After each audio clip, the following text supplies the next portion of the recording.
രാജു ഒരു ബാങ്കിൽ നിക്ഷേപിച്ച തുക 8 വർഷം കൊണ്ട് ഇരട്ടിയാകുമെങ്കിൽ പലിശ നിരക്ക് എത്ര? ഇതിൽ ഇമ്പോർട്ടൻറ്റ് പോയിൻ്റ് 8 വർഷം കൊണ്ട് ഇരട്ടിയാകുമെങ്കിൽ എന്നുള്ള. 8 എന്ന് പറയുന്നത് ടി ആണ്, ഇരട്ടിയാകും അതായത് 2 എന്ന് പറയുന്നത് എൻ ആണ്. R is equal to n-1 into 100% the whole divided by t. അതിലേക്ക് ഇക്വേഷനിലേക്ക് നമുക്ക് വാല്യൂസ് സബ്സ്റ്റിറ്റ്യൂട്ട് ചെയ്യാം. അപ്പോൾ എന്ത് വരും? സിമ്പിളായിട്ട് പറയുകയാണെങ്കിൽ 100% by 8 എന്ന് വരും. അതിനെ വെട്ടിക്കുറച്ച് 50/4 എന്ന് എഴുതാം, അതിനെ വെട്ടിക്കുറച്ച് 25/2 എന്ന് എഴുതാം, അതിനെ വെട്ടിക്കുറച്ച് 12% എന്ന് എഴുതാം.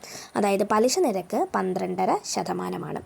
സിമ്പിളായിട്ട് പറയുകയാണെങ്കിൽ 2 ഇരട്ടി എന്നാണ് പറഞ്ഞിരിക്കുന്നതെങ്കിൽ ജസ്റ്റ് 100% by എത്ര വർഷം എന്നുള്ളത് 8.